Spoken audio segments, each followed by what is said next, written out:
Hey, what's up, everybody? BDF44 coming at you another video. All right, so I'm hearing about rumors. Basketball time. We're talking about the Wizards and the Sacramento Kings discussing a trade that would involve Bradley Beal. I've been hearing a lot about Bradley Beal's name coming up in trades this week, and I just hadn't got around to talking to you about it. But I did a little trade machine work on that one, and I saw that the contracts of Rashad Holmes, Harrison Barnes, Terrence Davis, and Malik Monk will match salaries with Bradley Beal.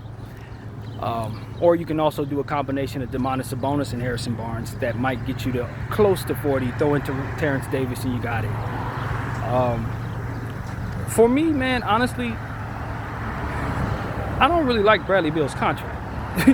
It's sort of like I look at Dame's contract. It's almost like a poison pill trying to build around it. If you believe in the three-star model, Sabonis, Fox, and Beal makes you better, then go for it. But honestly, I don't know if I like that trade at all. Now, on the Wizards side of things, you're just getting pieces that are kind of inflated in contract. The Rashad Holmes contract is ridiculous. Nobody should want that. Terrence Davis is cool. Malik Monk is cool. Harrison Barnes, his contract's fine. I like him, but it's like, if Sacramento's not giving me picks in the trade, then I don't necessarily need those pieces as an upgrade for the Wizards. Now, the flip side of that is the flexibility of turning 1 into 4 for the Wizards. Maybe you sell that on the Sacramento Kings, like, look, I don't have to give you no picks because we're in a position to where we're helping you flexibly move on from Bradley Beal's contract, which is inflated into one person. You can take those pieces and trade it, make it much easier for yourselves if you try to trade Malik Monk and Harrison Barnes together to get you something else. That kind of thing. So the flexibility is possible. And maybe you look at that as a plus if you're Sac. But if you're me, I don't really like that trade on either side, to be honest with you. I think Bradley Beal's been there too long for them to be trading them for scraps that don't really make a difference. I understand that they got a new president in place, so they probably want to do some things with the cap that kind of shake off having them over the tax apron or what have you. But I don't think it's a needle mover. If you're trying to really get better this year, that's definitely not a needle mover for either team. I don't think Sacramento's better for depleting their depth, even though I think they're one of the better deep teams in the league. I don't think they're better for depleting their depth. Bringing in a Bradley Beal piece, Bradley's great, but Fox and Beal, it looks better on paper than it probably does in real life, because neither one of those playing defense. And I just don't think, I honestly don't know what what else Sacramento would have that would make it so that bringing in this contract would make them feel comfortable that they're getting better. And you're bringing in a bigger name, and he could definitely hit some shots like crazy. You have Kevin Huerter, De'Aaron Fox, Sabonis, you guys are definitely going to do damage. But I honestly don't think you're better than you were last year. I don't think it's going to equate to you actually being a better team at all. I really don't. You're going to be a different team, but probably not better. So, like, letting go of players like Harrison Barnes and Terrence Davis, I mean, look, letting go of Harrison Barnes doesn't mean as much to me if I can get Keegan Murray's brother with the 24th pick. If Chris Murray's there, I can very easily let go of Harrison Barnes and replace him there and feel good about the piece being in place at a rookie contract. So that's not a problem. Malik Monk, I would not be quick to let go of Malik Monk. That's one of the best shot makers on the planet.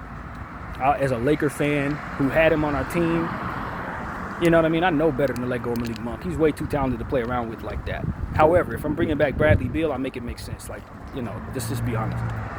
But like I said, that Rashad Holmes contract is just dirty. That's garbage. That's garbage. I'm stretching that immediately. And I'm probably not allowing Sacramento to add that to the trade. It's not coming. It's not coming. So they're going to have to figure something else out if they're doing the deal with me. If they want Bradley Beal, they're going to have to find another place for that. That's sort of how I look at the Mike Conley contract for the Lakers. Like, if you want to do this deal, you send that somewhere else. Do not send that to me. Now, hindsight is 2020. I'd probably rather have Mike Conley than D'Angelo Russell when it's all said and done. But I don't think either one of them dudes is going to make us win a championship, so it don't really matter. But the point is, that's how I'm viewing that Rashad Holmes contract. $11 million. I think it's like 1 or 2 years left on it. Maybe you don't mind that it's expiring. I don't know. I should have checked the years on that. But as far as I can tell, there's no reason anybody should want that contract, man. Not the Rashad Holmes contract. So that's kind of how I'm looking at it. I mean, if you want to match salary, maybe you can give me the Rashad Holmes contract if you give me your pick. You know what I'm saying? You throw in your picks and maybe throw in some first rounders, something like that. Maybe you have to throw in 24, to which I'm not going to do it if I'm Sac. But it's like, I guess for me, I just don't really care for just shot makers. I know it's the most popular thing because basketball is literally basketball. So guys who make baskets, you likely think can ball. But for me, I just don't think those dudes move the needle like that unless you have other things in place that can make the team a bit more defensive, rebound and all that. If you're just bringing in shot makers, all they're going to do is hit shots. You're going to score 150 points, you're going to give up 151, and you're going to lose. So for me, I just ain't never been a fan of Bradley Beal like that. I respect that he can get a lot of buckets, and I respect that buckets are what equates to people thinking guys can ball. But the reality is, it's just another piece necessary to make your team fit. It's sort of like I look at the Lakers. Now, we need shot makers, but it's because we have the other stuff. If you don't have the other stuff, then you're still lacking.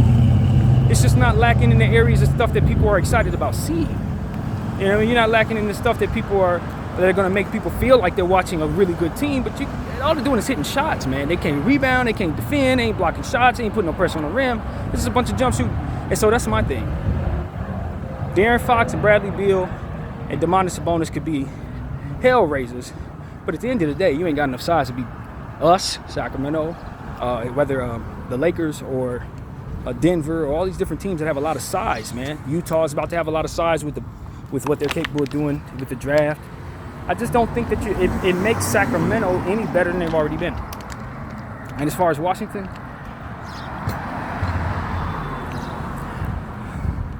I just don't know if I have the right point of view on them based on them having a new president and not really knowing which direction they want to go. And on top of that, I do support them moving on from Bradley Beal. So I definitely think they got the right idea in that regard. Now, whether or not they see it as a plus, just moving him for whatever you can to get him off the books versus having a good return for him, that's a whole nother story. But depending on the pick equity, that trade is not going to be good enough for me. Now, if Sacramento want to throw in a future one, couple that with their 24, maybe they take something off me I don't want. If I'm Washington, I don't know one of their contracts they don't want. Try to throw in a little more. Maybe they throw in Kevin Huerter instead, get that nonsensical Rashad Holmes contract out the way and give me Huerter instead. I didn't look at Huerter's contract situation, so I'm not really sure. But as to which, if I'm Sacramento, I'm not giving you Monk and Huerter. Hell no, I'm not giving you both of them dudes for Bradley Beal. That ain't that serious. So it's like I can see how teams are being very ambitious, but I can also see where these trades are not going to get done. You know, we talk about the New Orleans Pelicans trying to get Zion out of there and maybe trading him to Portland for the 3rd overall pick. I mean, I guess. I don't know that Portland is doing things the right way when you bring in a player that can't seem to get on the floor and try to bring in Dame Lillard try to win a championship. I just don't know if that makes any sense at all. A guy like Zion Williamson, in theory, should be able to do damage with Dame. But if he's going to continue to have injury issues, what do you actually expect of him? What does he actually bring to the table as it pertains to the consistency necessary to really make you a contender? And you don't have time to experiment with that because Dame is going to be on his way out in a few years. So it's like, if Dame isn't going to be playing to his highest standard because his team ain't going to be good enough, maybe he has another growing issue or something like that, then you have a team, or you're waiting on Zion Williamson to actually dunk the ball and actually be healthy. And he's just not going to be healthy if history's telling us anything. He ain't going to be in shape. He's got to grow up. Honestly, that man's going to have to grow up. Some of the stuff that's being said about him and stuff, it shouldn't even be like that. I wasn't even worried about him doing all that other stuff. You know what was most alarming to me about that situation, believe it or not? His old girl telling us about all the soda cans in his bathroom. You're trying to make $200, $300 million from the NBA and you can't eat right?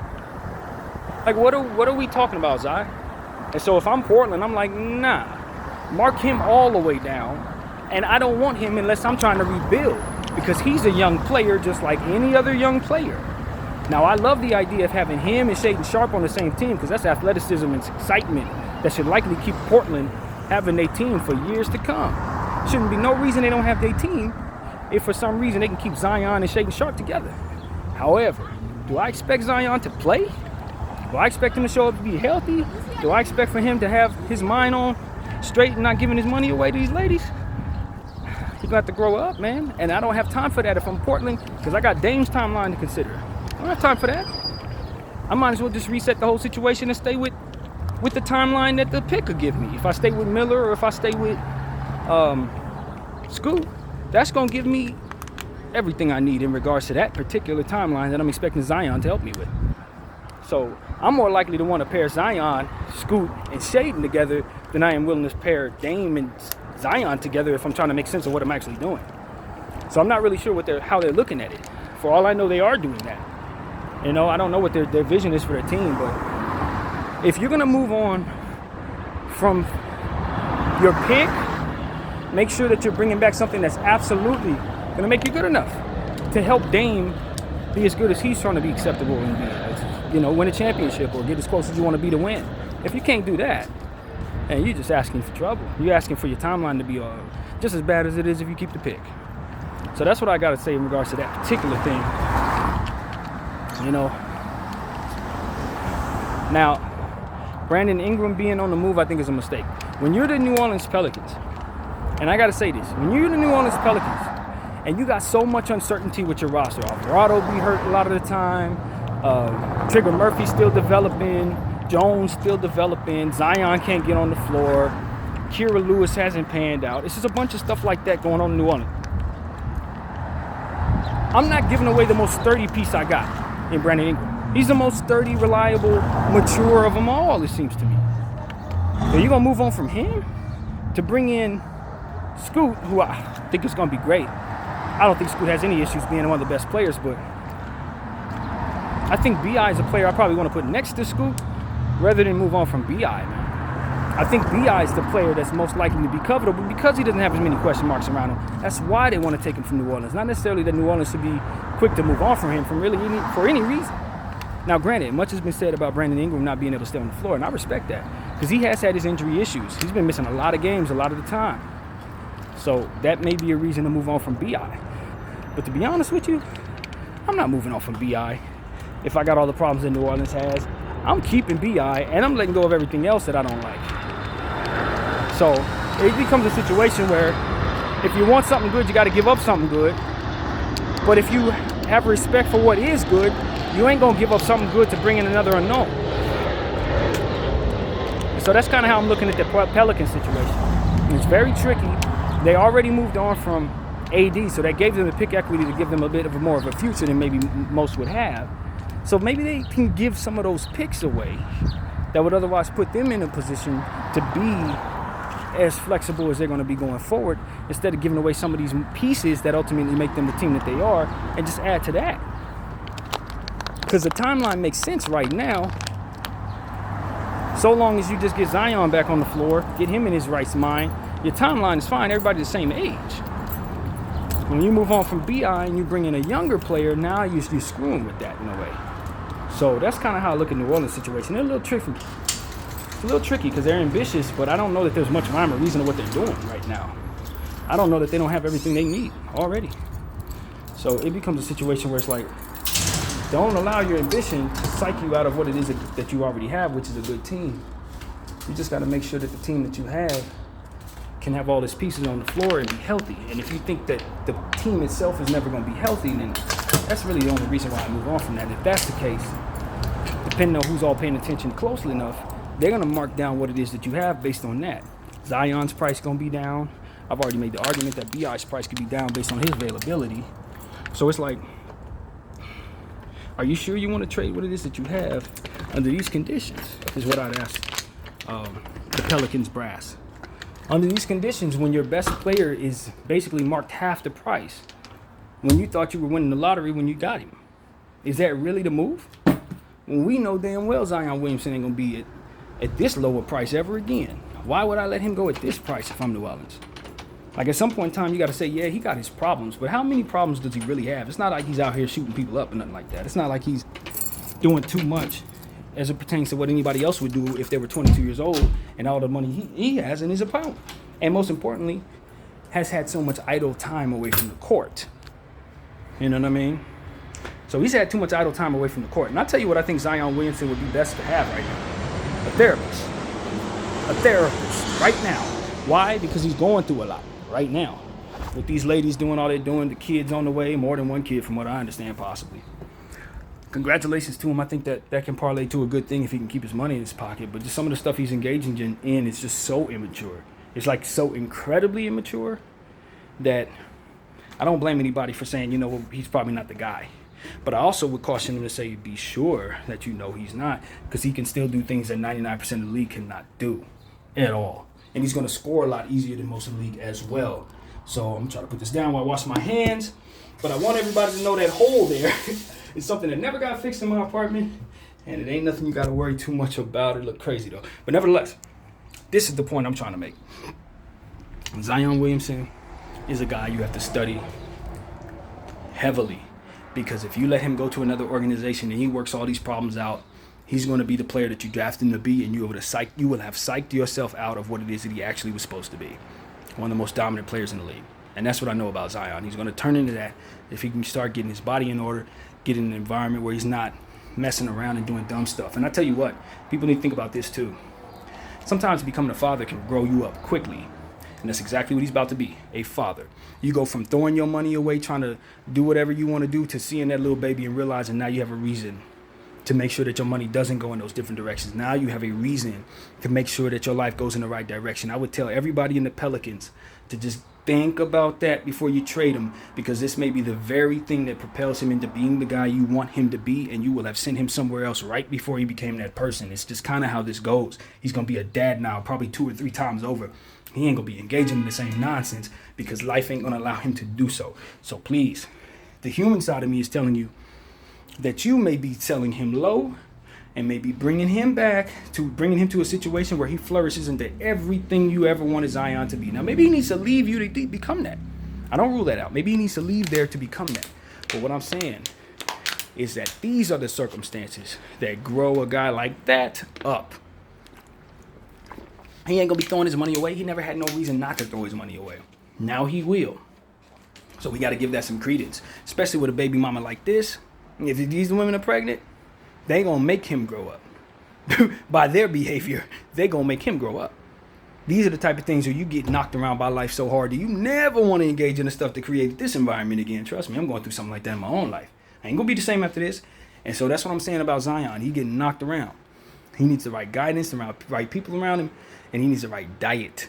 He can get himself healthy, act like he wants to be an athlete in real life, act like he can jump around higher than most humans on this earth, and get himself in the type of shape that Shaq didn't.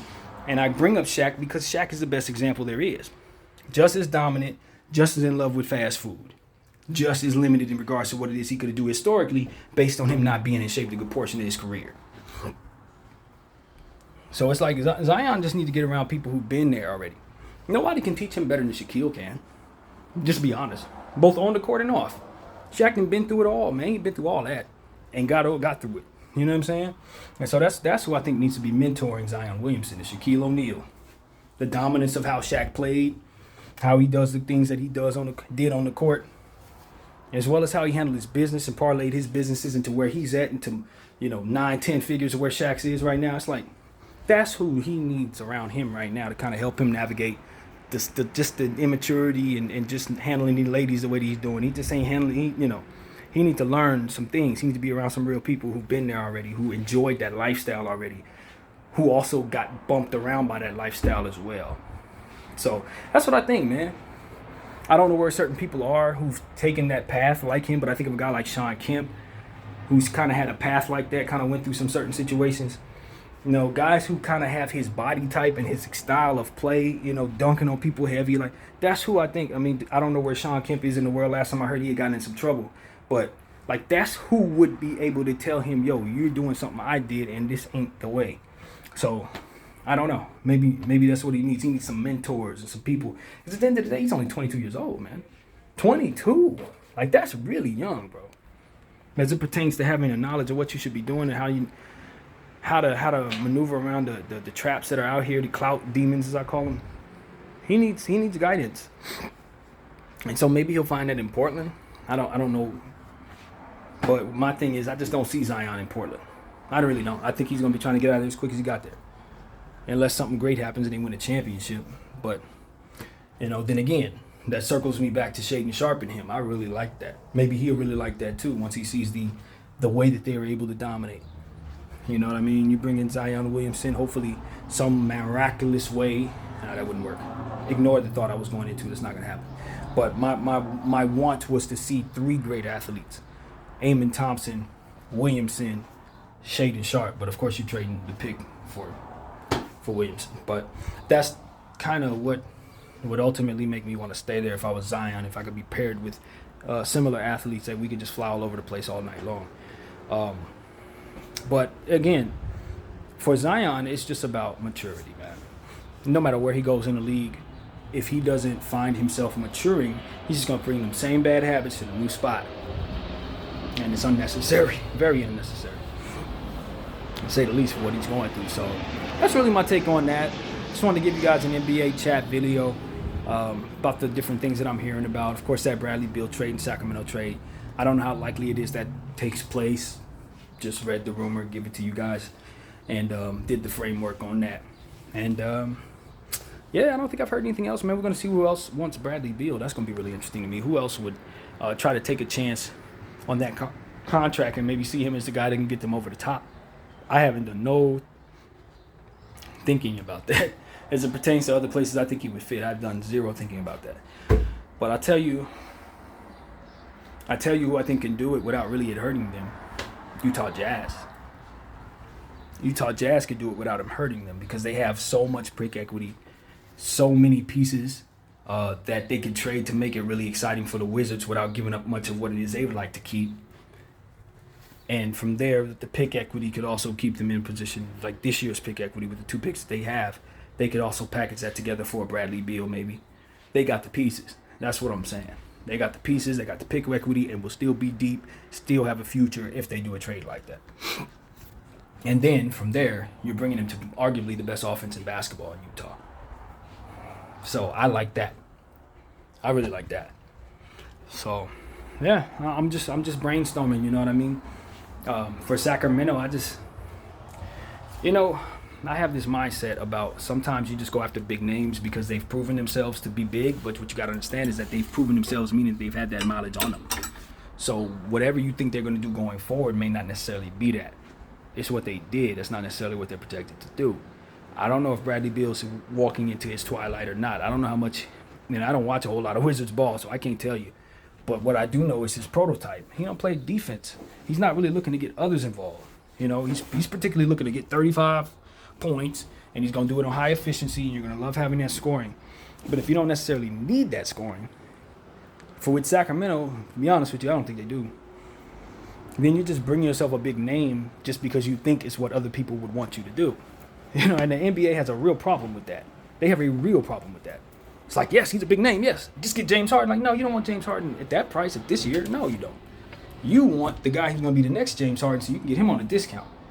So for me, it's like that's how I think a good 90% of the time. I don't ever want a contract like that on my books because I feel like I can get those same 10 shots up from another guy on a rookie contract.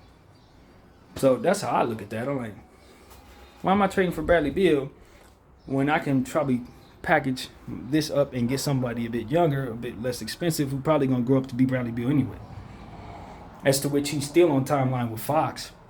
Sabonis is still I guess he's probably like 30, so maybe you don't want him having a young player to him, too many young players attached to him. But it's not like he can't afford to be a part of a team that's still growing at how he's playing and where he's at in his career. So I didn't think once about Sacramento trading Domantas Sabonis to the Wizards in regards to Bradley Beal, but that will obviously be possible. It's highly ill-advised if you ask me. I definitely do not do that, but the salaries will make it so that you can if you wanted to, but it never crossed my mind. I just threw it in the video. Ain't nobody trading Sabonis. And if they are, Sacramento should not be pleased with that. So that's what I got to say, man. That's my thought. I don't think I'm really in a position to tell you that Bradley Beal is not going to play up to a level that's just going to be crazy. I'm just telling you that his prototype generally only hits shots at the end of the day. No matter how efficient he is, no matter how great he is, if you don't have defenders around him, facilitators around him, and all that other stuff, you just go be the Wizards. I mean, look, that's what they are. Look where they are. That's who their star's been the whole entire time. Granted, things went wrong with John Wall, threw everything off. But even if John Wall was healthy and thriving, they still wouldn't have won nothing. The team was never good enough to do that. And part of that was because they overpaid Bradley Beal his entire career. It's God's honest truth. So that's what I think. That's my opinion, man. I don't think it's going to be popular. Bradley Beal's a very liked player. I think he's a great guy. He's proven that time and time again. He's a fantastic human. So I don't want that to get lost in all of this. And he's really a fantastic player for what it is his piece is. If you need what he does, it ain't too many better than him. I just don't think Sack needs what he does. BDO 44. I thank you all for watching. I'm out.